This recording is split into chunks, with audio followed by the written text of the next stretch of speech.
शुरुआत करेंगे अहम खबर के साथ। हम किसी के साथ जुड़े नहीं हैं और बीजेपी जम्मू कश्मीर में पैदाशुदा मसाइल की बराबर जिम्मेदार है। ये कहना है साबिक वजीर सैयद अल्ताफ बुखारी का। अल्ताफ बुखारी ने न्यूज़ 18 के एसोसिएट एडिटर शबीर अहमद के साथ खास बातचीत के दौरान कहा कि वो ना मीर कासिम और ना ही किसी और के एजेंट हैं।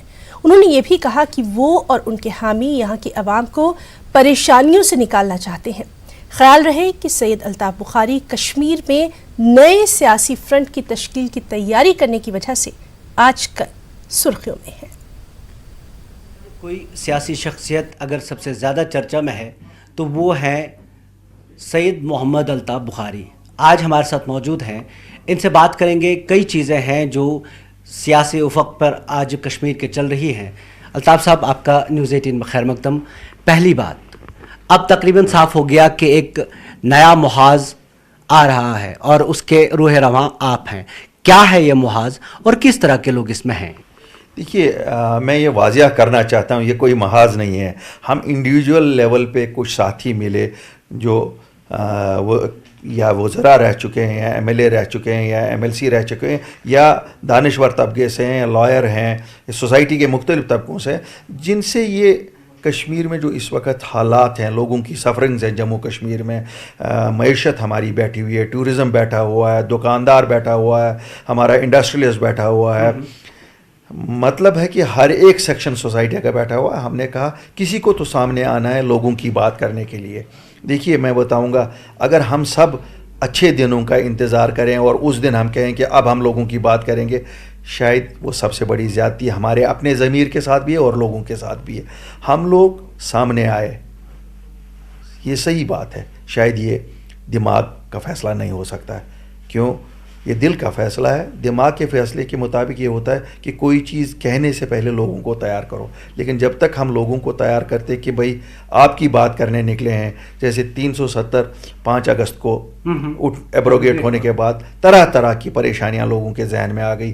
कभी लग रहा है उनको कि हमारी ज़मीनें जाएंगी, कभी लग रहा है हमारी नौकरियां जाएंगी, कभी हमारे बच्चे बंद हैं, हमारे सियासी लीडरान बंद हैं, हमारे पॉलिटिकल साथी बंद हैं, वर्कर्स बंद हैं, कुछ रियासत में हैं, 1200 लोग रियासत के बाहर हैं। गर्ज मतलब है इन सब की किसी को तो बात करनी थी ना। अगर इस चीज़ का इंतज़ार करें कि साहब जब हालात ठीक हो जाएंगे तब हम बात करेंगे, तो शायद ज़्यादती होती। आपने कहा कि हम बात करेंगे, आपकी सुनेगा कौन? क्या आपको उम्मीद है कोई सुनेगा? देखिए, हम एक जमहूरी निज़ाम में रहते हैं। ठीक है, 5 अगस्त हुआ, बीजेपी ने 370 को एब्रोगेट किया, 35, इसका हमें दुख है, बहुत दुख है। लेकिन सुप्रीम कोर्ट में मसला है, शायद हम इस पे बात नहीं कर रहे हैं। जो सुप्रीम कोर्ट का फैसला होगा वही सबको मानना है, दिल्ली में भी सरकार को और हमें भी। और ऐसा क्या है कि कोई नहीं मानेगा? अगर आपकी नीयत साफ़ है तो कोशिश तो की जा सकती है ना। हम जो रेजिडेंट रिप्रेजेंटेटिव हैं इस वक्त रियासत में, मिनिस्ट्री ऑफ होम अफेयर्स के, गवर्नमेंट ऑफ इंडिया के, वो हैं लेफ्टिनेंट गवर्नर। आप जब एक डिप्टी कमिश्नर के पास जाते हैं, उसके पास लोगों के मसाइल लेके जाते हैं। सब मसाइल उनके हद इख्तियार में नहीं होते, लेकिन वो सरकार का एक ज़रिया होता है कि उन सरकार तक लोगों के मुश्किलात पहुँचे और उनका अजाला शायद फिर सरकार करती। इसी तरह हम लेफ्टिनेंट गवर्नर के पास गए, उनके पास कुछ चीज़ें जो वो हल कर सकते हैं, कुछ उनको दिल्ली भेजने, कुछ पार्लियामेंट में करने, कुछ होम मिनिस्टर ने करने, कुछ प्राइम मिनिस्टर ने करने, कुछ मिलजुल के पूरी सियासी क़यादत हिंदुस्तान ने करने हैं मसले हल। अगर शुरुआत नहीं होती, मैं आपको बताऊंगा, हम 7 तारीख को मिले, अल्लाह का फजल है, 10 तारीख को कम से कम 26 लोग पीएसए से रिलीज हुए। किसी ने तो बात करनी है। जब बात करोगे, ये लीडरान नहीं थे, शायद इसलिए कोई बात नहीं कर रहा, लेकिन ये वो लोग थे जिनमें से कुछ लोगों के बच्चों के पास किराया नहीं था कि वो उनको जाके कश्मीर से बाहर जेलों में मिलाते। ये मान लिया, लेकिन क्या भूल जाएं 370 35 से? देखिए, भूलने की बात नहीं है। दर्द तो मेरे दिल में भी है, सब कश्मीरियों के दिल में, जम्मू कश्मीर की रियासत सब लोगों के दिल में है। लेकिन सुप्रीम कोर्ट में क्या आप बात कर सकते हैं जब कोर्ट में मसला है? और कोर्ट का फैसला आने का इंतज़ार तो करना ही पड़ेगा। तो हमें फ़िलहाल जो है हमारे पास, इसका तहफ़्फ़ुज़ तो करें। जो रियासत हमारी ख़त्म हो चुकी है, रियासत का एक ढांचा तो खड़ा करें वापस, फिर बाद में आप इसमें कोई सोना भरना चाहे, कोई इसमें चांदी लगाना चाहे, हम तो किसी को नहीं रोक रहे हैं। आपको लगता है दो अहम चीज़ें जो आप कह रहे हैं, एक तो स्टेटहुड वापस मिले और दूसरा ये कि यहाँ की ज़मीनों का तहफ़्फ़ुज़ हो, नौकरियों का तहफ़्फ़ुज़ हो। क्या इस बारे में मरकज़ी हुकूमत से कुछ हद तक कोई बात हो चुकी है क्या? देखिए, ये तो पब्लिकली प्राइम मिनिस्टर इस मुल्क के जो हैं, होम मिनिस्टर जो हैं, ये तो पार्लियामेंट के ऐवान से उन्होंने वादा दिया है और हम तो वही वादा देखने के लिए निकले हैं कि हम परखें जो उन्होंने वादा दिया, हम जाएं, हाँ साहब हम आए हैं, आइए। क्यों हम लोग तो रहे हैं इस रियासत में, किसी न किसी पोजीशन हमने लोगों की खिदमत की है, मैं हुक्मरानी नहीं की है, हमारी तो खुली किताब है, लोगों को पता है, हम तो लोगों के खिदमतगार हैं। अगर हम नहीं जाएंगे, क्या आम आदमी यहाँ से उठ के चला जाएगा? फिर नेशनल कॉन्फ्रेंस को ये क्यों लगता है कि लीजिए जी मीर कासिम खड़े हो गए? देखिए, मैं आपको सच बताऊं, मैं नहीं आज तक इस मसले पे बात करना चाहता था, क्यों सियासी पार्टियां हैं, इनका क्या रोल रहा है 1947 से आज तक लोग बखूबी वाकिफ़ हैं, लेकिन मैं बहुत पीछे नहीं जाऊंगा। पार्लियामेंट का इलेक्शन हुआ मई और जून में, नेशनल कॉन्फ्रेंस पीडीपी सब लोगों ने लड़ा, कांग्रेस ने भी लड़ा, बाकी इन दो पार्टियों ने लड़ा कि हम 370 और 35A का दिफा करेंगे, हमें वोट दे दो। लोगों ने भरोसा किया, लोगों ने वोट इनको दिए, इनके 3 पार्लियामेंट मेंबर हुए। 5 अगस्त को 370 एब्रोगेट हो गया। ये दिफा तो नहीं कर सके। ये लोग अगर गए, उससे पहले ये डॉक्टर फारूक साहब या इनकी क़यादत जो गई, वो भी वज़ीर आज़म हिंद के पास ही गई, क्यों वही है जिनके पास हमारा मसले का हल होगा। इनसे नहीं हुआ। क्या इनको नहीं रिज़ाइन करना चाहिए था? क्यों? इन्होंने तो वोट ही उसी पे लिए थे जी। तो ये कहना, ये पुरानी रिवायत रही है यहाँ कि साहब जो भी बात लोगों की करने लगेगा, इन लोगों के अलावा, चाहे वो नेशनल कॉन्फ्रेंस हो या पीडीपी हो या कोई हो, उसको ये कहते हैं बन गए जी दिल्ली के एजेंट। मुझे बताइए, आज बेचने के लिए क्या रखा है इन लोगों ने? इन्हीं पार्टियों ने सब बेचा है, चाहे वो 47 हो, चाहे वो 53 हो, चाहे वो 57 हो, चाहे वो 65 हो, चाहे वो 75 हो, चाहे 96 हो, चाहे 2014 हो। तो हमें क्या आज लाना है साहब वहाँ से? अब किताब लेने की बारी है, आपकी बार लेने की बारी है। और मैं आपको वादा करूँगा, लोग इनको माफ़ नहीं करेंगे।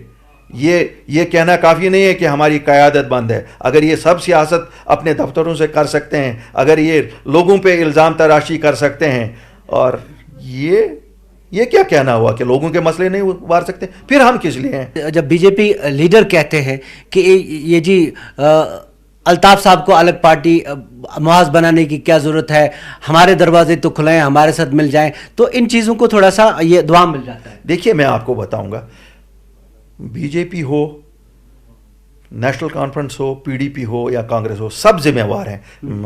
बिल्कुल सब जिम्मेवार हैं। जो कश्मीर की आज की हालत है, इसके लिए सब जिम्मेवार हैं। और जब बीजेपी ये कहती है ना कि इनको, हम कहते हैं कि इनको पार्टी बनाने की क्या ज़रूरत है, हमने तो वाज़ेह कर दिया हमारे साथियों ने कि वो पहले अपने गिरेबान में देखें आज की हालात के लिए वो कितने रिस्पॉन्सिबल हैं। और हम अपॉर्चुनिज़म की सियासत नहीं करना चाहते हैं। हम सबको कहते हैं हम किसी अपॉर्चुनिज़म की, हमारे लिए सब एक जैसे हैं। हमारे लिए बीजेपी वाले भी उतने ही मोरूदी इल्ज़ाम हैं जितने कांग्रेसी हैं, जितने नेशनल कॉन्फ्रेंस हैं, जितने पीडीपी वाले हैं। यानी बीजेपी की बी टीम को आपको नहीं कह सकते? नहीं, हमें क्या है उनके साथ, हमारा कोई ताल्लुक नहीं है उनके साथ। और हाँ, जहाँ पर भी देखिए, जो आज की हालत है इसमें ये सब रिस्पॉन्सिबल हैं। हम तो लोगों के लिए मदावा बन के सामने आए हैं, लोगों के मसले हल करें। हमारा किसी से कोई ए टीम और बी टीम का गरज नहीं है। हम आगे चल के देखेंगे कि क्या ज़रूरत होगी। अगर ये सियासी पार्टियां जो हमारी हैं, अगर ये सच बोलें लोगों को, क्योंकि झूठ की सियासत का वक्त गया, 72 साल बहुत झूठ बोला गया, बहुत सारे वो नारे दिए गए जिसमें लोगों ने अपनी जानें तक गंवाई। सच बोलने की सियासत है, सच बोलते हैं, और इसमें कोई इक़्तिदार की लालच कहीं कार फरमा नहीं है। आपका सच आज की तारीख में, आपका एजेंडा अगर मोटे अल्फाज में क्या कहें, आपके महाज का एजेंडा क्या है? हमारे महाज का एजेंडा नहीं, हम महाज नहीं है, हम लोग मिल रहे हैं और साथी दिन ब दिन हमारे साथ जमा हो रहे हैं। इंडिविजुअल लेवल पे हमारा सबसे पहला है कि रियासती दर्जा वापस दिया जाए। दूसरा, ज़मीनों का तहफ़्फ़ुज़ हो, हमारे नौकरियों का तहफ़्फ़ुज़ हो, सियासी कायदीन और सियासी जो वर्कर बंद हैं उन सब को छोड़ा जाए, यूथ जो बंद है उनको छोड़ा जाए, जम्मू कश्मीर बैंक की ऑटोनॉमी बहाल की जाए, एग्रीकल्चर और हार्टिकल्चर जो जिस मुसीबत से गुजर रहा है, जिस तबाही से गुजर रहा है, उसके लिए मदावा किया जाए, टूरिज़्म इंडस्ट्री के लिए मदावा किया जाए, इकॉनमी का हर सेक्टर बैठा हुआ है, दुकानदार बैठा हुआ है, फैक्ट्री वाला, नई इंडस्ट्रियल पॉलिसी बनाई जाए जिसमें लोग यहाँ आके सनतें लगाएं ताकि रोज़गार भी मिले और लोगों को इकॉनमी भी यहाँ ठीक हो। इसी तरह हमारा ये है इंटरनेट को फ़ौरन शुरू किया जाए। खुशकिस्मती से सुप्रीम कोर्ट ने भी कहा है और हमें उम्मीद है बहुत जल्दी इस पूरे पे एक सरकार का डिसीजन सामने आएगा। मतलब है कि जो भी लोगों को तकलीफ़ें हैं, हमारी कोशिश है कि हम उनकी तर्जुमानी आला ऐवानों तक पहुंचाए और अगर ज़रूरत पड़ेगी दिल्ली के ऐवानों तक पहुंचा, हम वहाँ पर भी जाएंगे और जिससे भी मिलना पड़ेगा ये मसले हल करने के लिए हम तैयार हैं। यहाँ पे कई लोग ऐसे हैं जिनके दिलों में वसवसे हैं, क्योंकि मौका मुश्किल है। ये आपने एक ऐसे मौके पे फैसला लिया सामने आने का जो बहुत मुश्किल वक्त है, तो आपको क्या लगता है कि किस तरह के मसाइल का आपको सामना करना पड़ेगा? देखिए, मैं बताऊंगा, दो तरह से इंसान पब्लिक सर्विस करता है। एक ये देखेगा कि यार मैं चुप बैठूं, कोई मुझ पे उंगलियां ना उठाए, मैं लोगों के मसले क्यों उठाएं कि इस वक्त तो लोग नाराज़ हैं। दूसरा होता है कि अगर आप खिदमतगार हैं और लोगों ने आपको मौका दिया है किसी वक्त पे आपकी तर्जुमानी करने का या आपकी मुश्किलात का अजाला करने का, तो इससे बेहतरीन मौका क्या है। आज लोग वोट के लिए मैं लोगों के पास नहीं जा रहा हूँ, आज लोग मेरे पास वोट के ये नहीं आएंगे कि मुझे वोट दे दें। आज दिल का फैसला है कि इनके दर्द को कुछ कम करूँ। लेकिन अल्टीमेटली तो जाना है वोट के लिए ही। देखिए, आज के दिन में ऐसी बिल्कुल कोई बात नहीं। जब मसले हल होंगे, जब वो मुकाम आएगा, जब वो टाइम आएगा कि वोट की ज़रूरत है, उस वक्त लोग फैसला करेंगे। देखिए, जिसको भी लोग चुनेंगे वही बनेगा। लोग एक डेमोक्रेसी में सुप्रीम होते हैं और अभी तो ऐसे कोई हालात ही नहीं है। हम एक सैलाब से गुजरे हैं। सैलाब समझे 5 अगस्त एक सैलाब था, इमारत बह गई, सब कुछ बह गया। हम तिनका जमा कर रहे हैं ताकि लोगों की रोज़मर्रा की ज़िंदगी बहाल हो जाए, रोज़मर्रा के मुश्किलात का अजाला हो जाए। बच्चे जो बंद हैं, नौजवान जो बंद हैं, मैं आपको क्या बताऊं, ऐसे बच्चों का मसला है जिनको नौकरियां मिली है खुद कंपटीशन से, उनको कैरेक्टर सर्टिफिकेट नहीं दे रहे हैं। कौन बात करेगा? यहाँ मैं आपको बताऊं, यहाँ हम लोग तो कहते हैं ना, हमारे सियासतदान कहते हैं नहीं साहब सियासत की बात नहीं करनी चाहिए, वो चीज़ नहीं, हम नहीं करेंगे। तो करोगे क्या भाई? क्या इतना ही एजेंडा है कि जो कायदीन बंद हैं इनको छोड़ा जाए? अब हमें दुनिया को बताना है हमारे हालात क्या है, हमें दिल्ली में जाना है, तकलीफ़ हमारी क्या है, हमें इस तकलीफ़ का मदावा ढूंढना है। हम इस तकलीफ़ पे अपने सियासी महल तामीर ना करें, हम लोगों के हल के लिए काम करें, लोगों के मुश्किलात के लिए काम करें और आगे अल्लाह जानता है नीयत किसकी नीयत में क्या है, उसका तो ऊपर वाले के पास ही जवाब देना है हर एक को।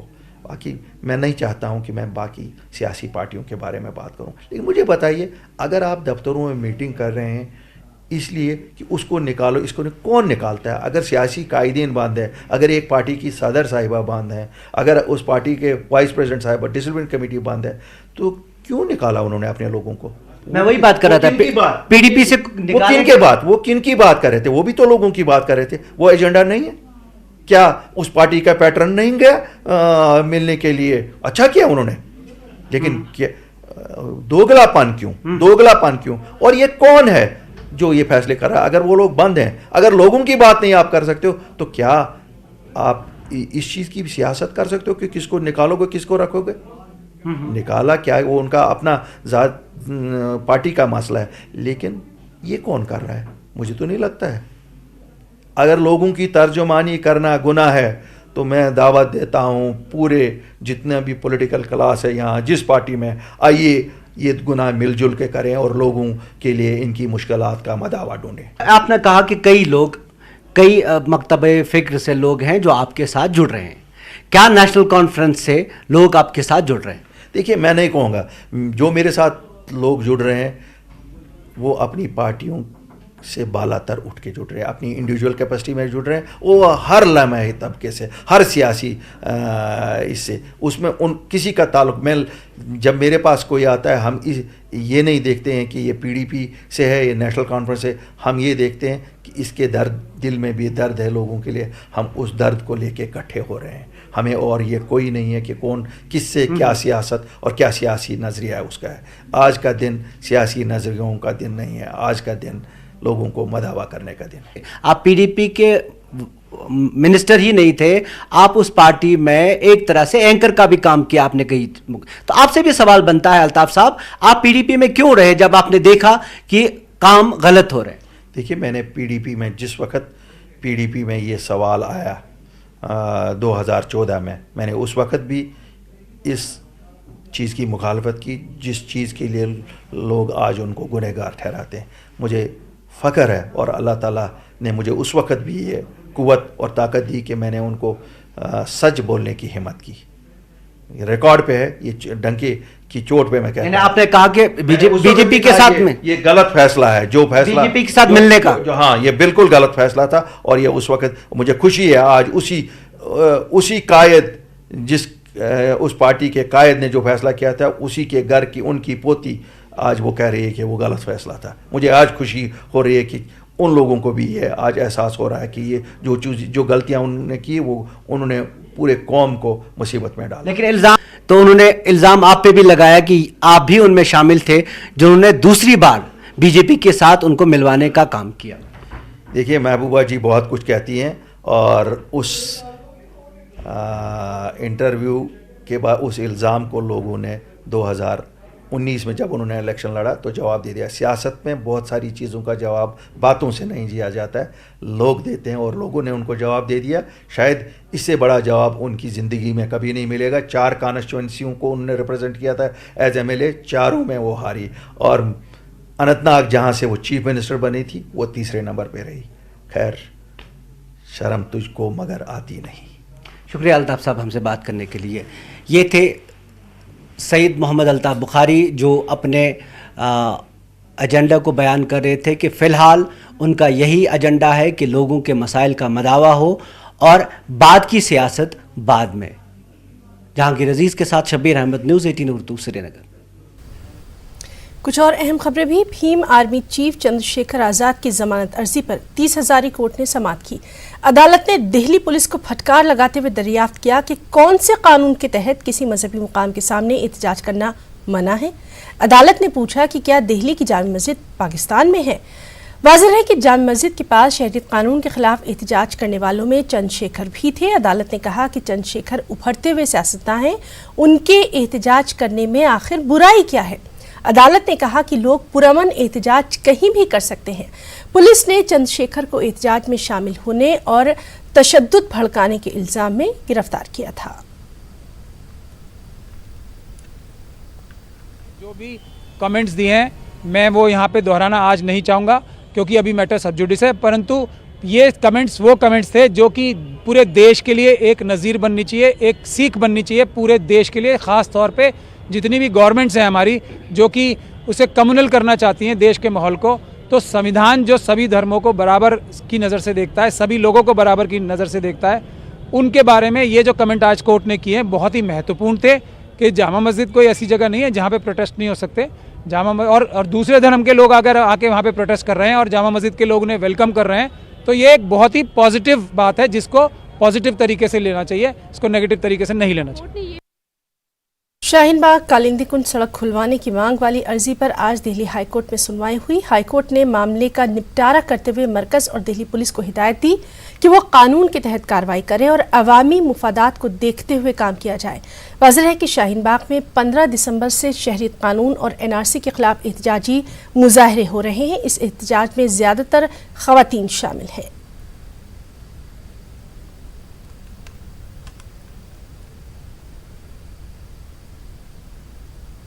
हाई कोर्ट में पहले भी याचिका दाखिल की गई थी जिसको उन्होंने खारिज कर दिया था और हमें यहाँ पीसफुल प्रोटेस्ट जो 30 दिन से चला आ रहा है उसको करते रहने की हमें इजाज़त दी गई थी। हम प्रशासन के साथ उनको मदद करते हुए अपना प्रोटेस्ट, अपनी आवाज़ उठाते रहेंगे क्योंकि 30 दिन से जो सरकार अपनी बहनों के लिए, मुस्लिम बहनों के लिए ऐसे ऐसे कानून लेकर आती है कि हम उनका बड़ा ख्याल करते हैं, उन्हीं सरकार की बहनें, मोदी जी की बहनें, अमित शाह जी की बहनें ही रोड पे 30 दिन से बैठी हैं, अपने 2-2 महीने के बच्चों को लेके बैठी है। वो एक दिन भी रोड पे उतर के नहीं आई शाहीन बाग में। यूएनओ तक हमारी बात चली गई है, हर पूरे देश में शाहीन बाग की तरफ पे प्रोटेस्ट होने शुरू हो गए हैं।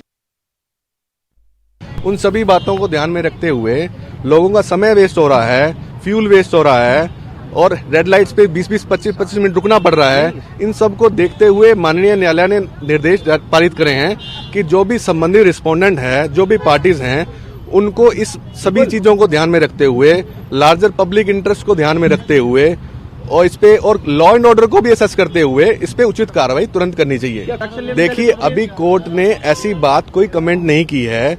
जो भारत सरकार, दिल्ली पुलिस या अन्य जो हमने पार्टीज बनाई हैं, ट्रैफिक पुलिस, उनको कहा है कि आप इसकी जो है लॉ एंड ऑर्डर सिचुएशन को और पब्लिक इंटरेस्ट को और लोगों द्वारा जो फेस करे जा रहे पब्लिक इनकन्वीनियंस जो है, लार्जर तौर पर हजारों लोग जो इनकन्वीनियंस फेस कर रहे हैं, जो यूपी से, हरियाणा से और दिल्ली से लोग आने जाने में जिनको दिक्कतें हो रही हैं, उन सबको देखते हुए कोर्ट ने कहा इस पे उचित कार्रवाई बनती है।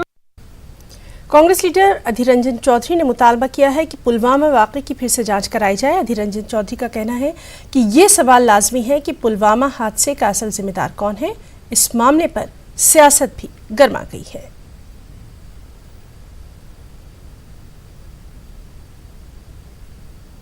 Why the RSS BJP are remaining reticent on Devinder Singh issue? Is it because he is Devinder Singh? While the same silence and reticence would have been prevailed if the name got turned into Devinder Khan. That was my argument. It was my observation that I have expressed. BJP leader Sambit Patra ने press conference में अधीर रंजन चौधरी के tweet पर ही सवाल उठा दिया। जिस प्रकार का स्टेटमेंट अधीर रंजन चौधरी और कांग्रेस के प्रवक्ता रणदीप सिंह सुरजेवाला जी का आया है, हम उसका घोर निंदा करते हैं। The Bharatiya Janata party condemns the statement of Mr. Adhir Ranjan Chaudhary, the LOP of the Congress party, and Mr. Randeep Singh Surjewala, the media head of the Congress party. हम सब जानते हैं कि जम्मू कश्मीर के एक DYSP देविंदर सिंह गिरफ्तार हुआ है। वो गिरफ्तार हुआ है कुछ आतंकी गतिविधि में सम्मिलित होने के कारण। कानून अपना काम कर रही है, इसी देश के पुलिस ने उसे गिरफ्तार किया है और कानून अपना काम जरूर करेगी। मगर Congress has done what it is best at, attack India and try to protect Pakistan. Delhi assembly इंतखाबात के ताल्लुक से आरजेडी लीडर मनोज झा ने न्यूज 18 से खास बातचीत की। आरजेडी के राज्यसभा सांसद और दिल्ली चुनाव के प्रभारी मनोज झा से। मनोज जी, दिल्ली में किस तरह की तैयारी है? आरजेडी कितने सीटों पर चुनाव लड़ने जा रही है? सीटों का आंकड़ा कहना बहुत मुश्किल है। नेता प्रतिपक्ष ने झारखंड में शपथ ग्रहण के दिन ये बात कही थी, क्योंकि एक जन उभार खास करके एनआरसी और सीए के मसले पे हमारे पक्ष में रहा। उसकी वजह से कई क्षेत्रों से, कई इलाकों से लोगों की इच्छा थी कि पूर्वांचल की अपनी पार्टी राष्ट्रीय जनता दल विधानसभा में दस्तक दे। हमने कांग्रेस से अपनी कुछ मांगें रखी हैं अपनी सीटों को लेकर के, क्योंकि एक मैसेज जाना चाहिए। हम बिहार में भी साथ लड़ते हैं, एक मैसेज जाना जरूरी है कि तो उस संदर्भ में बातचीत चल रही है। देखिए, सकारात्मक नतीजे आएंगे। कांग्रेस से आपकी कितने दौर की बातचीत हुई है और कितनी सीटों की आपने डिमांड की है? देखिए, 10% हमने कहा था, 70 का 10%, तकरीबन 7-8 सीटें होती हैं और हमने 10 सीट रखे थे, जो जहां पर हमारी उपस्थिति एक बेहतर परिणाम देगी। और बाकी की सीटों पर अगर हम गठबंधन में हैं तो कांग्रेस के पक्ष में एक बड़े सामाजिक आधार वर्ग को कोई कन्फ्यूजन नहीं होगा कि किधर हमारा वोट जाना है। तो मुझे उम्मीद है कि कांग्रेस नेतृत्व, मैं समझता हूँ 24 से 48 घंटे के अंदर कोई सकारात्मक फैसला ले लेगा। उम्मीद है कि आरजेडी कांग्रेस मिल करके दिल्ली में चुनाव लड़ेंगे और इससे एक बेहतर संदेश जाएगा बिहार के लिए भी। सिर्फ बिहार के लिए नहीं, देश के लिए भी संदेश की जरूरत है। जबकि जब संविधान की रवायतें खतरे में होना, तो उससे बड़ा मुद्दा कोई नहीं होता है। उसमें जो भी लोग किंतु परंतु की राजनीति करते हैं ना, उस राजनीति पर भी विराम लगना चाहिए। अगर 7 से कम सीटें मिलती हैं तो उस सिचुएशन में क्या होगा? क्या आरजेडी अकेले मैदान में उतरने पर का प्रयास करती है अगर गठबंधन नहीं होता है तो? देखिए, अब ये सारी चीजें अभी भविष्य की गर्त में हैं। हम दस्तक जरूर देना चाहेंगे दिल्ली की विधानसभा में। अगर गठबंधन नहीं होता है, सम्मानजनक सीटें नहीं मिलती, उस सिचुएशन में क्या आरजेडी चुनाव लड़ेगी या चुनाव नहीं लड़ेगी? मैंने आपसे साफ कहा कि जो जनउभार हमारे पक्ष में है, हम दिल्ली विधानसभा में दस्तक देंगे। आखिर में एक सवाल, जो गठबंधन है अपना बिहार में, उसके कुछ दल हैं, चाहे आप बात करें हम की, जीतनराम मांझी भी, उनका भी एक सम्मेलन हो रहा है, उनकी भी तैयारी है दिल्ली में विधानसभा चुनाव लड़ने की, तो क्या उन दलों को भी साथ लाने की कोशिश करेंगे दिल्ली में? देखिए, ये दिल्ली का चुनाव ये बिल्कुल एक अलग तरह का इसका नैरेटिव है, और कांग्रेस से चूंकि हमारे रिश्ते पहले भी, और मैंने कहा जैसे हम पहले भी यहाँ चुनाव लड़ चुके हैं और जीत चुके हैं, विधानसभा में हमारी मौजूदगी रही है। अभी हमारा सीधे तौर पर कांग्रेस से हमारी बातचीत चल रही है, नतीजे आने दीजिए। बहुत बहुत धन्यवाद। तो ये थे दिल्ली चुनाव के प्रभारी और राज्यसभा सांसद मनोज झा। कैमरामैन दीपक बिष्ट के साथ अमितेश, न्यूज 18 दिल्ली। फौजी सरबराह मुकुंद नरवणे ने तजवीज़ पेश की है कि 1965 और 1971 की जंगों में हिस्सा लेने वाले फौजियों को मुजाहिदीन आज़ादी को मिलने वाली पेंशन दी जाए। मुसल्लह अफ़वाज के चौथे रिटर्न डे के मौके पर खिताब करते हुए फौजी सरबराह ने कहा कि रिटायर होने के बाद भी फौजी मुल्क की तामीर में ही लगे रहते हैं। Veterans, you are still serving this nation in nation building, both as you served in uniform and now in your civil world. Now, since its maiden edition in 2017, this particular Armed Forces Veterans Day has grown from strength to strength, and I'm glad to inform you that today's event is being celebrated in 8 commands. वादी कश्मीर में 2 दिन की बर्फबारी और दर्जा हरारत मनफी होने के बाद रास्तों पर बर्फ जम गई। सड़कों पर बर्फ जमा होने से फिसलन पैदा हो गई, जिसकी वजह से आम जिंदगी मुतासिर है। आज सुबह गाड़ियों को भी आमदरफ्त में काफ़ी दिक्कतों का सामना था। इंतज़ामिया सड़कों से बर्फ़ हटाने का काम भी कर रही है, ताहम अभी भी कई ऐसे रास्ते हैं जिन पर काफ़ी बर्फ़ जमा है। श्रीनगर में 2 दिन की बर्फबारी के बाद अब आज सूरज भी निकला। बहुत मुश्किलात हो रहे हैं।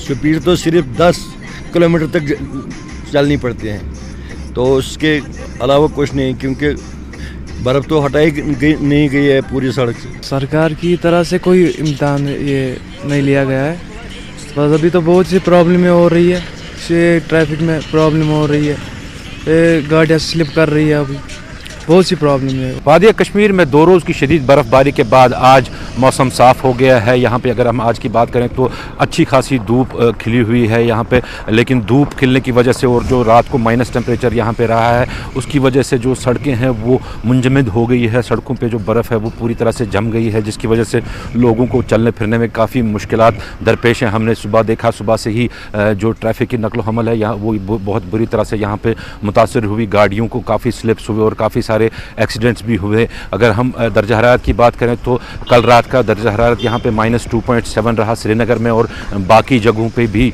माइनस के बिलो माइनस यहाँ पे टेम्परेचर रहा। कुल मिला के देखें तो अब 18 तक यहाँ पे मौसम साफ़ रहने के पेशनगोई की है महकमे मौसमियात ने। तो अब देखना ये होगा कि आने वाले दिनों में मौसम क्या करवट लेता है। फिरोज़ वानी के साथ परवेज़ भट्ट, न्यूज़ 18 और दूसरे नगर। खबरों में फ़िलहाल इतना ही। आदाब।